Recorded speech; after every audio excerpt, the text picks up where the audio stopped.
तो आज हम इस वीडियो में 2022 में आई adventure thriller movie Ram Setu का एक्सप्लेनेशन करने वाले हैं। मूवी में आपको लीड रोल में अक्षय कुमार, जैकलीन फर्नांडिस, नुसरत भरूचा एंड सत्यदेव देखने को मिलने वाले हैं। मूवी की स्टोरी में हजारों साल पहले भगवान श्री राम की बनाए गए सेतु राम सेतु की सच्चाई के बारे में दिखाया गया है। तो क्या है राम सेतु के पीछे का रहस्य, जानने के लिए वीडियो को लास्ट तक जरूर देखें। साथ ही चैनल को सब्सक्राइब करके वीडियो को लाइक भी कर दें। तो चलिए बिना किसी देरी के मूवी शुरू करते हैं। मूवी की स्टार्टिंग में हमें 2007 अफगानिस्तान का टाइम दिखाया जाता है, जहां पर तालिबान भगवान बुद्धा की मॉन्यूमेंट को अपनी तोपों से डिस्ट्रॉय कर देते हैं। इसीलिए कुछ दिन बाद एक आर्कियोलॉजिस्ट की टीम को बुलाकर वहां पर जो कुछ भी हिस्टोरिकल धरोहर बची होती है उसे एनालाइज करने की कोशिश की जा रही होती है, ताकि उन अवशेषों को ध्यान में रखकर फिर से भगवान बुद्धा के अस्तित्व को पुनर्स्थापित किया जा सके। उस टीम में अफगानिस्तान का एक रिसर्चर दिलावर और इंडिया से एक आर्कियोलॉजिस्ट आर्यन कुलश्रेष्ठ को बुलाया जाता है। वहां पर खुदाई करने के बाद आर्यन को एक बॉक्स मिलता है, जिसमें कई साल पुराने सोने चांदी के सिक्के और बहुत सारे आभूषण होते हैं। वो सारी चीजें इंडिया के हिंदू राजा दलहन के टाइम की थी। वो उनके लिए काफी ओल्ड और इम्पोर्टेंट खोज थी, पर तभी वहां पर तालिबान आकर हमला कर देते हैं और सारे लोग वहां से अपनी जान बचाकर भागने की कोशिश करते हैं। पर आर्यन और दिलावर उस बॉक्स को बचाकर उसे अपने साथ लेकर भागने लगते हैं, जिससे वो एक सुरंग के थ्रू एक गुफा में आकर गिरते हैं, जहां पर उन्हें भगवान बुद्धा की एक बहुत बड़ी लेटी हुई मूर्ति मिलती है, जो कि उनकी एक और खोज होती है। और उसके बाद वहां के आर्कियोलॉजी डिपार्टमेंट आर्यन की बहुत तारीफ करते हैं और उस खोज का आधा हिस्सा वो भारत को गिफ्ट के तौर पर दे देते हैं, ताकि उन दोनों देशों के बीच अमन और दोस्ती बनी रहे। वहां पर आर्यन मीडिया को बताता है कि वो नास्तिक है और उन्हीं फैक्ट्स को मानता है जिनका इस दुनिया में कोई साइंटिफिक प्रूफ मिलता है, और इसी वजह से मीडिया आर्यन को नास्तिक बनाकर अपने न्यूज़पेपर में छाप देती है। अब नेक्स्ट सीन में हमें आर्यन की फैमिली दिखाई जाती है, जिसमें उसकी वाइफ प्रोफेसर गायत्री और उसका एक बेटा कबीर होता है, जो हमेशा कॉमिक्स पढ़ता रहता था। अब नेक्स्ट सीन में हमें पता चलता है कि पुष्पक कंपनी और गवर्नमेंट मिलकर सेतु समुद्रम प्रोजेक्ट को लेकर आने वाले हैं, जिसके लिए वो राम सेतु को तोड़कर वहां पर एक शिपिंग कैनल बनाना चाहते हैं, जिसकी वजह से उनके शिपिंग बिजनेस को बढ़ावा मिल सके।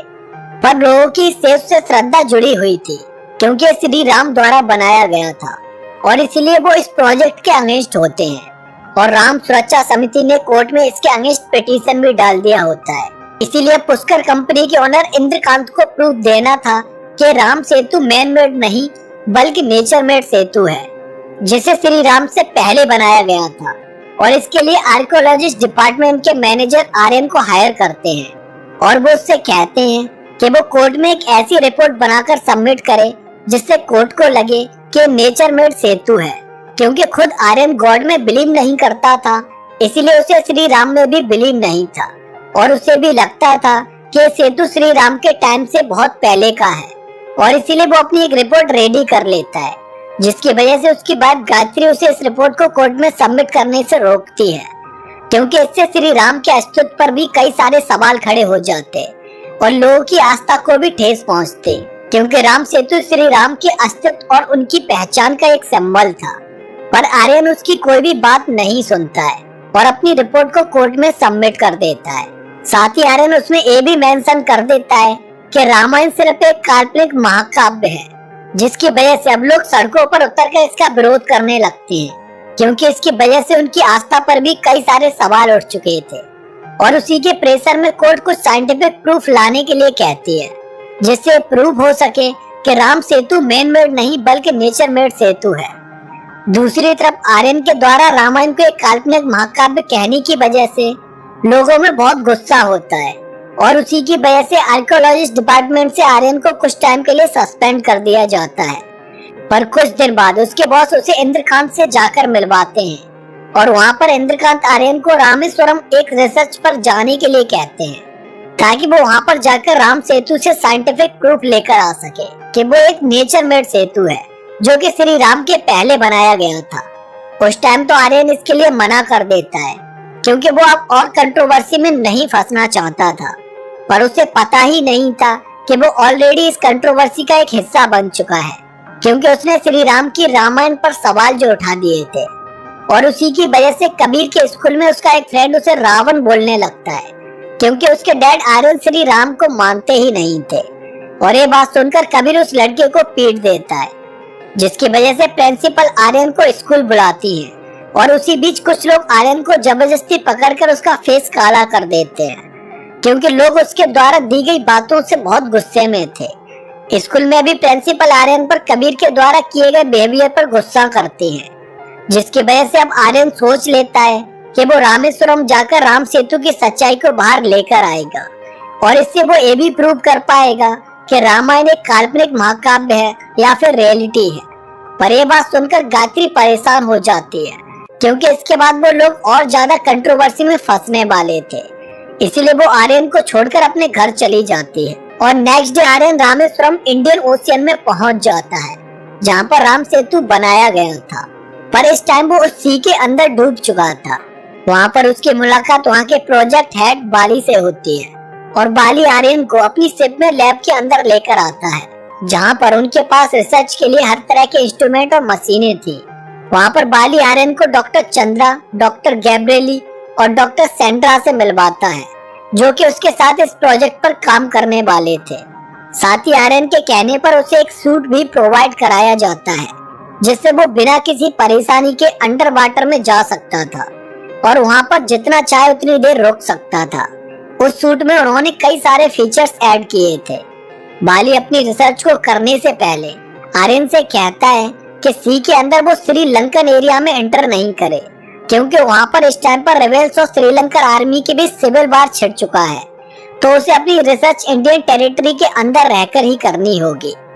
उसके बाद आर्यन को बताया जाता है कि इस टाइम पर राम सेतु सी के अंदर करीब 6 फीट नीचे डूबा हुआ है, और उन्होंने इसके बारे में सोनार रे से एक 3D होलोग्राम भी रेडी किया है। अब उन्हें राम सेतु की एज का पता लगाने के लिए उसके सैंपल को टेस्ट करना जरूरी था। वहाँ पर आर्यन बताता है कि वाल्मीकि जी ने रामायण में श्री राम के साथ की घटनाओं के साथ कुछ नक्षत्रों के बारे में भी बताया है, जिनकी स्टडी करने के बाद पता चला है कि श्री राम लगभग 7000 साल पहले हुआ करते थे। इसका मतलब अब उन्हें पता लगाना था कि राम सेतु 7000 साल पुराना है या उससे भी पहले का है, जिसके लिए आर्यन नेक्स्ट डे अपने सूट के साथ सी के अंदर एंटर कर जाता है, जहाँ से वो उस डूबे हुए राम सेतु की स्ट्रक्चर में से कुछ सैंपल्स लेकर आता है, जिनकी कार्बन डेटिंग करने के बाद डॉक्टर चंद्रा बताते हैं कि उस सैंपल में जो फॉसिल्स मिले थे उनकी एज लगभग 18 साल पुरानी थी। इससे प्रूव होता है कि राम सेतु भी 18,000 साल पुराना है। पर इस बात से पूरी तरह से आर्यन एग्री नहीं करता था, क्योंकि ये सैंपल सिर्फ राम सेतु की ऊपरी हिस्से से लिए गए थे। इसीलिए आर्यन चाहता था कि उसे राम सेतु में लगे फ्लोटिंग रॉक्स यानी कि तैरने वाले पत्थर जिससे कि राम सेतु का निर्माण हुआ था, उनको भी स्टडी करना होगा, तभी उन्हें राम सेतु की रियल एज के बारे में पता चल पाएगा। अब उन्हें इसके लिए श्रीलंकन बॉर्डर के पास वाली जगह पर जाकर उस राम सेतु को तोड़कर उसमें से फ्लोटिंग रॉक्स को निकालना था, जो कि इतना इजी काम तो नहीं था। पर फिर भी आर्यन इस रिस्क को लेने के लिए रेडी हो जाता है और नेक्स्ट डे सी के अंदर पहुंच जाता है, जहां पर आर्यन को एक फ्लोटिंग रॉक दिखाई देता है, पर वो श्रीलंकन बॉर्डर के बिल्कुल करीब होता है, और इसीलिए बाली आर्यन से वापस आने के लिए कहता है। पर जब वो उसकी बात नहीं सुनता है तो वो आर्यन के सूट को डीएक्टिवेट कर देता है, ताकि आर्यन उस फ्लोटिंग रॉक तक नहीं पहुंच सके। पर फिर भी आर्यन उस सूट से निकलकर उस फ्लोटिंग रॉक को पा ही लेता है, और राम सेतु की हेल्प से सी के अंदर से उस फ्लोटिंग रॉक को लेकर बाहर निकल आता है।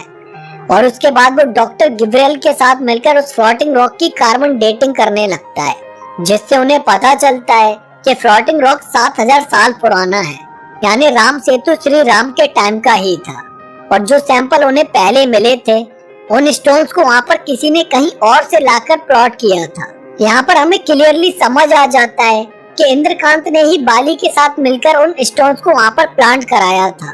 ताकि जब आर्यन को वो स्टोन्स मिले तो वो उसकी रिपोर्ट से प्रूव कर सके कि राम सेतु 18,000 साल पुराना है, और फिर वो राम सेतु को तोड़कर अपनी शिपिंग कैनल बना सके, जिससे उन्हें फ्यूचर में बिजनेस से बहुत फायदा होने वाला था। पर अब इस फ्लोटिंग रॉक्स की वजह से आर्यन को समझ आ गया था कि वो राम सेतु श्री राम ने ही बनाया था, और इसीलिए अब इंद्रकांत आर्यन और उसकी टीम को आगे की रिसर्च करने की परमिशन दे देता है।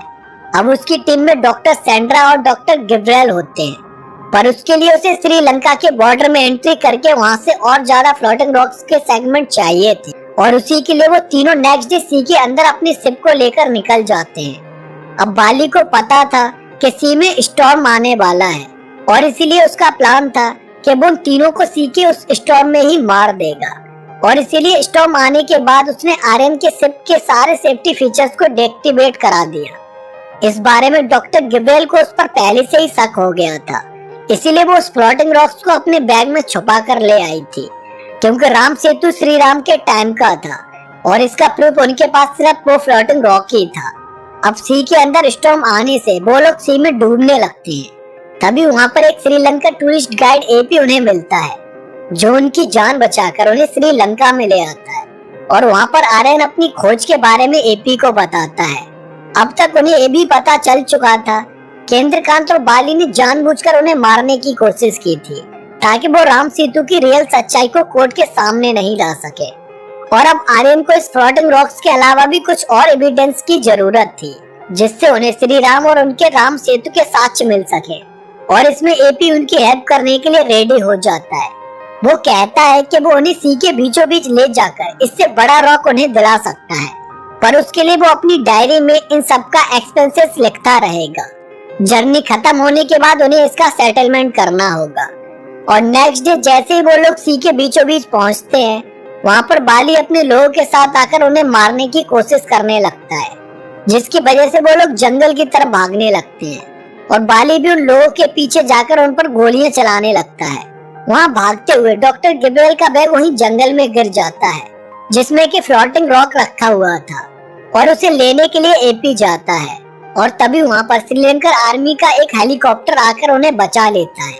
पर जैसे ही वो लोग वहाँ से निकल रहे होते हैं, तभी बाली डॉक्टर गिब्रियल को बुलेट मार देता है, जिससे उस हेलीकॉप्टर के नीचे गिरने से उसकी मौत हो जाती है, और इससे आर्यन अब बहुत दुखी हो जाता है। अब वो लोग जाफरान आर्मी बेस कैंप में पहुंच जाते हैं, और उधर इंद्रकांत बाली को आर्यन और उसकी टीम को मारने के लिए जाफरान भेजता है। साथ ही वो डॉक्टर चंद की रिपोर्ट को कोर्ट में पेश कर देता है, जिससे प्रूफ हुआ था कि राम सेतु में मिले सब्सटेंस की एज 18,000 साल पुरानी है, जिसकी वजह से कोर्ट ने विपक्षी दल को 3 दिन का टाइम दिया यह प्रूव करने के लिए कि राम सेतु श्री राम के टाइम का है। और अगर वो ऐसा प्रूव नहीं कर पाए तो फिर राम सेतु को तोड़ने के ऑर्डर्स गवर्नमेंट को मिल जाएंगे। और तभी गायत्री के पास आर्यन की कॉल आ जाती है, जहां गायत्री आर्यन को बता देती है कि अगर 3 दिन में कोर्ट में ये प्रूव नहीं हुआ कि राम सेतु 7,000 साल पुराना है, तो गवर्नमेंट उस सेतु को तोड़वा देगी। अब ये सुनकर आर्यन की प्रॉब्लम बढ़ जाती है, क्योंकि उसके पास बहुत कम टाइम बचा था श्री राम और राम सेतु से रिलेटेड प्रूफ्स को कलेक्ट करके कोर्ट में सबमिट करने के लिए।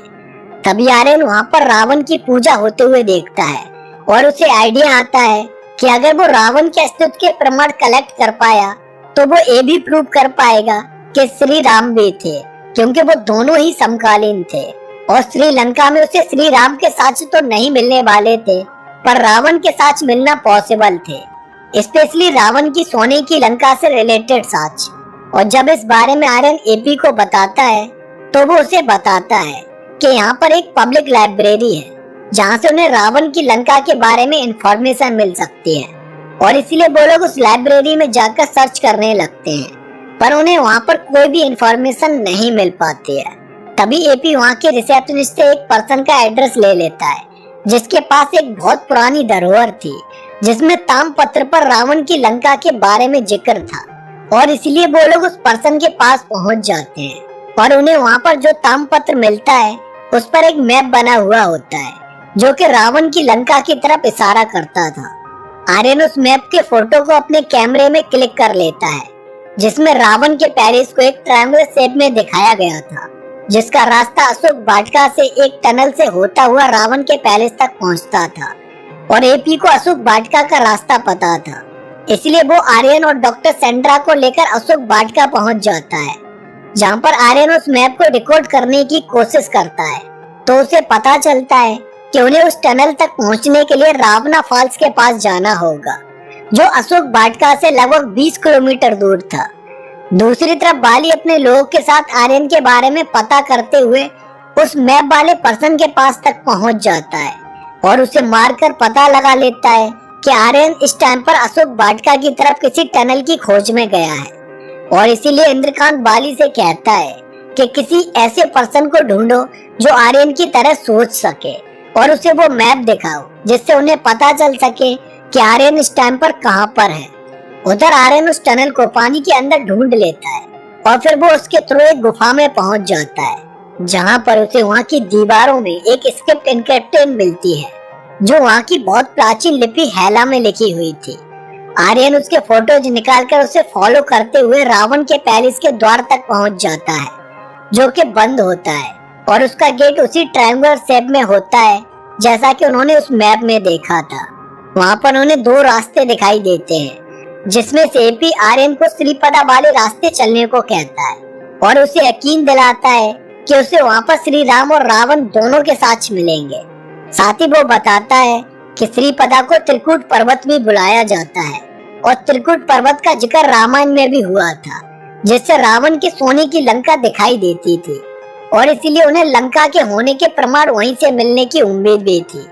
इसलिए वो लोग त्रिकूट पर्वत पर जाकर लंका को देखने की कोशिश करने लगते हैं और वहाँ पर उन्हें एक प्लांट मिल जाता है जो कि संजीवनी होता है और इससे प्रूव हो जाता है कि वो इस टाइम पर रावण की लंका में ही है क्योंकि उस प्लांट का साच ओनली वही मिल सकता था। वो उस प्लांट को अपने पास रख लेते हैं पर तभी वहाँ पर बाली गायत्री को लेकर पहुँच जाता है और उन सबको अपने हेलीकॉप्टर में बैठा लेता है और इसके बारे में गायत्री ने ही उस मैप को डिकोड करके उसे आर्यन की लोकेशन के बारे में बताया था। अब बाली आर्यन से उस फ्लोटिंग रॉक्स के बारे में पूछता है और जब आर्यन कहता है कि वो पत्थर उस जंगल में ही कहीं पर छूट गया तो बाली को यकीन नहीं होता है और वो डॉक्टर सेंड्रा को गन पॉइंट पर ले लेता है और जब एपी उसे बचाने के लिए आगे आता है तो बाली उसे धक्का मार देता है जिससे एपी हेलीकॉप्टर से नीचे गिर जाता है और उसका बैग आर्यन के हाथों में आ जाता है। आर्यन गुस्से में उस बैग को बाली के सर पर मारता है जिससे बाली वहीं पर नीचे गिर जाता है और डॉक्टर सेंड्रा उस हेलीकॉप्टर को रोकने की कोशिश करने लगती है जिसकी वजह से वो क्रैश हो जाता है और वो सारे लोग इंजर्ड हालत में नीचे आकर गिरते हैं जहाँ पर आर्यन उस हेलीकॉप्टर में से एपी के बैग को लेने जाता है और तब उसे पता चलता है कि वो फ्लोटिंग रॉक एपी के बैग में ही है। साथ ही आर्यन बाली को भी बचा लेता है जिससे बाली उन्हें वहां से निकालने का इंतजाम करता है। दूसरी तरफ आज कोर्ट में फाइनल वर्डिक्ट होने वाला होता है जहाँ पर कोर्ट इंद्रकांत के हक में फैसला सुनाने वाला था कि तभी वहाँ पर आर्यन सारे एविडेंस के साथ पहुंच जाता है और वहाँ पर फ्लोटिंग रॉक्स को दिखाता है जिसकी कार्बन डेटिंग से उन्हें पता चला था कि रॉक 7000 साल पुराना है यानी श्री राम के टाइम पीरियड का, जिससे प्रूव होता है कि राम सेतु श्री राम के टाइम का ही सेतु है। साथ ही आर्यन श्रीलंका में मिले रावण के पैलेस के साक्ष और संजीवनी प्लांट को भी दिखाता है और प्रूव करता है कि जब लंका में रावण के होने के साक्ष मिल सकते हैं तो अयोध्या में श्री राम के होने के भी प्रमाण मिल सकते हैं और उसे दुख होता है कि श्री राम के अस्तित्व के बारे में उसे साक्ष्य देने पड़ रहे हैं। साथ ही आर्यन ये भी प्रूव करता है कि अंग्रेजों के आने के बाद उन्होंने राम सेतु के नाम को बदलकर एडम ब्रिज कर दिया था जिससे आने वाले टाइम में श्री राम की हिस्ट्री को धूमिल किया जा सके और लोगों को सिर्फ उनका ही योगदान याद रह सके। साथ ही वो कहता है कि जैसे ताजमहल को बचाने के लिए कई फैक्ट्रीज बंद करने से देश के विकास पर कोई फर्क नहीं पड़ा, वैसे ही राम सेतु से देश के डेवलपमेंट पर कोई फर्क नहीं पड़ेगा, पर लोगों की श्रद्धा विश्वास और श्री राम के अस्तित्व पर बहुत फर्क पड़ेगा क्योंकि श्री राम के हजारों मंदिर मिल सकते हैं पर सेतु एक ही है और वो है राम सेतु। श्री राम की पहचान और उनके अस्तित्व का प्रमाण है ये राम सेतु। इसीलिए अगर इसे तोड़ा गया तो हजारों साल पुरानी धरोहर और विश्वास को भी ठेस पहुंचेगी। और इन सारे एविडेंस और आर्यन को सुनने के बाद कोर्ट डिसाइड करती है कि अगर किसी को श्री राम के अस्तित्व पर सवाल उठाने हैं तो उन्हें पहले श्री राम के नहीं होने के प्रूफ कोर्ट में पेश करने होंगे और इसीलिए जब तक वो ऐसा नहीं करते हैं तब तक कोर्ट राम सेतु को तोड़ने की परमिशन गवर्नमेंट को नहीं दे सकती है। और इस वर्डिक्ट के बाद सारे लोगों में खुशी की एक लहर दौड़ पड़ती है क्योंकि उनकी श्रद्धा और विश्वास की जीत हुई थी। मूवी के लास्ट सीन में आर्यन एपी के बारे में सोच रहा होता है जिसने अपना नाम अंजनी पुष्प कुमारन बताया था और वो हनुमान की तरह से राम के अस्तित्व को ढूंढने में हेल्प करने के लिए आर्यन के पास आया था। और जब उसकी जर्नी पूरी हो गई थी तो वो वहां से एकदम से गायब हो गया था। इसीलिए हर कदम पर उसने आर्यन की हेल्प की थी और उसे सही रास्ता दिखाया था। अब ये सब सोचने के बाद आर्यन एपी की डायरी खोलकर देखता है, जिसमें उसने अब तक की जर्नी का सारा हिसाब लिखा था। और उसे देखकर आर्यन शॉक हो जाता है, क्योंकि उसमें कोई भी हिसाब नहीं लिखा हुआ था, बल्कि हर पेज पर जय श्री राम लिखा हुआ था। और इसी के साथ इस मूवी की भी एंडिंग हो जाती है। तो गर्व से बोलो जय श्री राम। तो दोस्तों, आपको ये मूवी कैसी लगी कमेंट करके जरूर बताना। साथ ही चैनल को सब्सक्राइब करके वीडियो को लाइक भी कर देना। तो इसी के साथ मिलते हैं नेक्स्ट वीडियो में एक और सस्पेंस थ्रिलर मूवी के साथ।